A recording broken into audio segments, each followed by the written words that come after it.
মাননীয় মুখ্যমন্ত্ৰী হিমন্ত বিশ্ব শৰ্মাৰ আজি জন্মদিন আৰু জন্মদিন উপলক্ষে তেখেতক আমাৰ তৰফৰ পৰা বহুত শুভেচ্ছা জ্ঞাপন কৰিছোঁ আৰু আজিৰ দিনটোতে তেখেতক এটা বিশেষ অনুৰোধ কৰিব বিচাৰিছোঁ, কিয়নো তেওঁ মুখ্যমন্ত্ৰী হোৱাৰ আগতে অসমৰ দীৰ্ঘকাল সময় তেওঁ অসমৰ শিক্ষামন্ত্ৰী আছিলে। তেতিয়া চৰকাৰ বাৰু বেলেগ আছিলে, নিজৰ চৰকাৰৰ দিনতো হৈছে। আৰু এতিয়া যদিও বা তেওঁ নামত শিক্ষামন্ত্ৰী নহয়, তথাপিও জনাসকলে জানে যে আচলতে কোনে যি নহওক, ক'ব খোজা মূল বিষয়টোলৈকে গৈ আছোঁ যে মাননীয় হিমন্ত বিশ্ব শৰ্মা দেৱক কোৱা হয় যে অসমৰ আটাইতকৈ চতুৰ, বিচক্ষণ, ক্ষমতাশালী, বুদ্ধিমান এজন নেতা হিচাপে। আৰু সেই কথা যদি সঁচাকৈ সঁচা হয়, তেতিয়াহ'লে আচলতে আমি ডিমাণ্ড কৰিব পাৰোঁ, আমি আশা কৰিব পাৰোঁ, আমি বিচাৰোঁ যে তেওঁৰ দিনতেই অসমৰ শিক্ষা ব্যৱস্থা আচলতে উন্নতৰ পৰা উন্নত অৱস্থালৈকে যাব লাগে। কিন্তু তাৰ বিপৰীতে আমি এখন বেলেগ ছবি দেখিবলৈ পাইছোঁ, আৰু সেই ছবিখন হ'ল যে যোৱা দিনবিলাকত, অৰ্থাৎ হিমন্ত বিশ্ব শৰ্মা ডাঙৰীয়া শিক্ষা বিভাগৰ দায়িত্ব লোৱাৰ পৰাই হওক বা মুখ্যমন্ত্ৰী দায়িত্ব লোৱাৰ পৰাই হওক, অসমৰ আটাইতকৈ বেছি চৰকাৰী বিদ্যালয় বন্ধ হৈ গৈছে।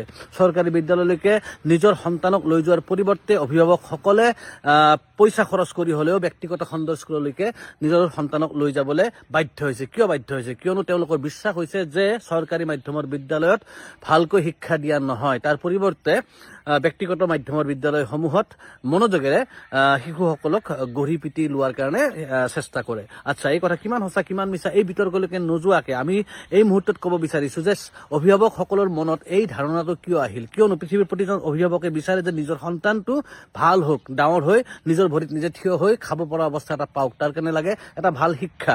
আৰু তেওঁলোকে এই শিক্ষাটো ব্যক্তিগত খণ্ডৰ মাধ্যমৰ বিদ্যালয়তে পাব বুলি তেওঁলোকৰ বিশ্বাস নহ'ল চৰকাৰী মাধ্যমৰ ওপৰত। আনপিনে আমি দেখিবলৈ পাইছোঁ যোৱা দিনবিলাকত চৰকাৰী মাধ্যমৰ বিদ্যালয়বিলাকৰ শিক্ষকসকলে শিক্ষাৰ পৰিৱৰ্তে আচলতে বছৰৰ 12 মাহত 13টা তেওঁলোকে বেলেগ বেলেগ কামত ব্যস্ত থাকিব লগা হয়। কেতিয়াবা যদি NRCৰ দায়িত্বত, কেতিয়াবা ইলেকশ্যনৰ দায়িত্বত, কেতিয়াবা বা কলহত মাটি ভৰাই কিবা সমদল কৰা। আৰু তাৰ কাৰণে অভিভাৱকসকলৰ দিনে দিনে বিশ্বাস নোহোৱা হৈ গ'ল। কিন্তু আচলতে এই বিশ্বাস নোহোৱা অৱস্থাটো হ'ব লাগিছিল নে? অসমৰ আটাইতকৈ দক্ষ, চতুৰ, কাৰ্যক্ষম, শক্তিশালী, ক্ষমতাশালী ব্যক্তিজন যিটো বিভাগৰ দায়িত্বত আছিল, তেওঁৰ দিনত আচলতে ফলে ফুলে জাতিষ্কাৰ হ'ব লাগিছিলে এই চৰকাৰী ব্যৱস্থা, কিন্তু তাৰ পৰিৱৰ্তে হৈ গ'ল ধ্বংসস্তূপ। গতিকে আমি সঁচাকৈ মাননীয় হিমন্ত বিশ্ব শৰ্মা ডাঙৰীয়াক অসমৰ এজন প্ৰতিভাশালী, ক্ষমতাশালী, জ্ঞানী নেতা বুলি ক'ব পাৰোঁনে? যদি তেওঁ তেনেকুৱা হ'লহেঁতেন, তেতিয়াহ'লে তেওঁৰ দিনত আচলতে চৰকাৰী মাধ্যমৰ বিদ্যালয়ৰ সন্মুখত ব্যক্তিগত মাধ্যমৰ প্ৰাইভেট স্কুলবিলাকে তিষ্ঠিবই পাৰিব নালাগিছিল। কিন্তু তাৰ পৰিৱৰ্তে স্বয়ং তেওঁৰ পত্নীয়েই আৰম্ভ কৰিলে এখন ব্যক্তিগত খণ্ডৰ স্কুল। আচলতে সেই ব্যক্তিগত খণ্ডৰ স্কুলখনত এনেদৰে শিক্ষকক চৰকাৰী দায়িত্বত পঠোৱা হয়নে? তাৰ সেই বিদ্যালয়ৰ ছাত্ৰ ছাত্ৰীসকলক মাটিৰ কলহত মাটি ভৰাই সমদল কৰিবলৈ বাধ্য কৰোৱা হয়নে? নহয়। এই উদাহৰণ ল'বৰ কাৰণে মুখ্যমন্ত্ৰী ডাঙৰীয়া নিজৰ ঘৰৰ স্কুলখনত গ'লেই হৈ যায়। কিন্তু তাৰ পৰিৱৰ্তে চৰকাৰী মাধ্যমৰ বিদ্যালয়বিলাকৰ গোটেই শিক্ষা ব্যৱস্থাটোক এটা অদ্ভুত প্ৰক্ৰিয়ালৈকে লৈ যোৱা হ'ল। গতিকে আমি আশা কৰিম আজিৰ এই বিশেষ জন্মদিনটোত যে মুখ্যমন্ত্ৰী ডাঙৰীয়াই আচলতে চৰকাৰী মাধ্যমৰ বিদ্যালয়টোক শক্তিশালী কৰক, তেওঁৰ ক্ষমতা, তেওঁৰ বুদ্ধি, তেওঁৰ দক্ষতাৰে। তেতিয়া আমি মানিম যে হয়, হিমন্ত বিশ্ব শৰ্মা ডাঙৰীয়া সঁচাকৈ এজন প্ৰতিভাশালী, গুণী, জ্ঞানী এজন নেতা। এই কথাটো এইকাৰণে কৈছোঁ আৰু বাৰে বাৰে কম, হেজাৰবাৰ কম, লাখবাৰ কম, কোটিবাৰ কম যে প্ৰকৃত গণতন্ত্ৰ তেতিয়াহে প্ৰতিষ্ঠা হ'ব যেতিয়া শিক্ষাৰ অধিকাৰ সকলোৰে বাবে সমান হ'ব। শিক্ষাৰ অধিকাৰ সকলোৰে বাবে সমান হ'ব বুলি কৈ থ'লেই নহ'ব।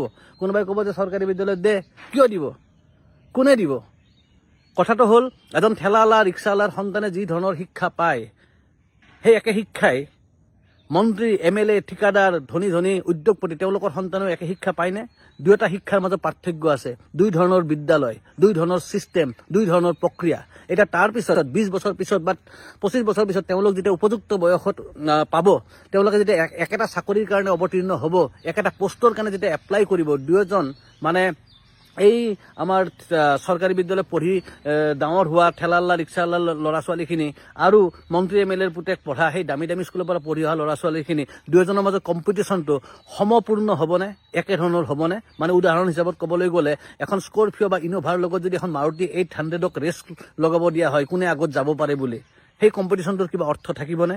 কাৰোবাৰ হাতত দিয়া হৈছে এই কটাৰী, চুৰি, কুঠাৰ এখন আৰু কাৰোবাক দিয়া হৈছে AK-47, দুয়োজনৰ মাজত ফাইট কৰিব দিয়া হ'ল, যুদ্ধ কৰিব দিয়া হ'ল। এইখন যুদ্ধৰ কিবা মূল্য থাকিবনে?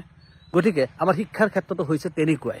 গতিকে আমি বিচাৰিম যে প্ৰকৃত গণতন্ত্ৰ স্থাপনৰ কাৰণে আমাৰ অসমৰ সঁচাকৈ নতুন জেনেৰেশ্যনটোক এটা শক্তিশালী জেনেৰেশ্যন হিচাপে গঢ়ি তুলিবৰ কাৰণে আমাৰ এই গোটেই শিক্ষা ব্যৱস্থাটোক সম্পন্ন কৰিব লাগে। তাৰ কাৰণে চৰকাৰী শিক্ষা ব্যৱস্থা, চৰকাৰী মাধ্যমৰ বিদ্যালয়ত ব্যক্তিগত খণ্ডৰ মাধ্যমৰ বিদ্যালয়ত পোৱাৰ নিচিনা ফেচিলিটি ব্যৱস্থা সুবিধাসমূহ প্ৰদান কৰাৰ ব্যৱস্থা কৰক আৰু ডাঙৰ ডাঙৰ মানুহবিলাক বিশেষকৈ চৰকাৰী চাকৰিয়াল বিশেষকৈ মন্ত্ৰী MLA তেওঁলোকৰ সন্তানবিলাককো তেনে চৰকাৰী বিদ্যালয় মাধ্যমত এডমিশ্যন দিবলৈ বাধ্য কৰাওক দেখিব তাৰপিছত চৰকাৰী মাধ্যমৰ বিদ্যালয়বিলাকো ব্যক্তিগত খণ্ডৰ মাধ্যমৰ বিদ্যালয়ৰ নিচিনাই কাৰ্যক্ষম হৈ উঠিছে তাৰ অন্যথা একো কাম নাই আৰু কোনোবা আমাৰ মেয়ৰ মৃগেন শৰণীয়া ডাঙৰীয়া তেওঁলোকে ঘোষণা কৰিছিল মাননীয় মুখ্যমন্ত্ৰীৰ জন্মদিন 3 দিন ধৰি পালন কৰিব কিবা স্বচ্ছতা পৰিষ্কাৰ অভিযান চলাব আচলতে এনেকৈ স্বচ্ছ ভাৰত অভিযান কেতিয়াও সফল নহয় ইতিমধ্যে এটা ব্যৰ্থ আটাইতকৈ বেছি পইচা খৰচ হোৱা এটা প্ৰজেক্ট হিচাপে পৰিগণিত হৈছে স্বচ্ছ ভাৰত অভিযান কিয় ব্যৰ্থ হৈছে এই বিষয়ে আমি কথা পাতিম তাৰ কাৰণে আমি বহু দূৰলৈকে যোৱাৰ প্ৰয়োজন নাই গোৱালপাৰাতে এখন গাঁও আছে অসমৰ আটাইতকৈ পৰিষ্কাৰ পৰিচ্ছন্ন গাঁও সেই গাঁওখন কিয় পৰিষ্কাৰ পৰিচ্ছন্ন তাক জানিলেই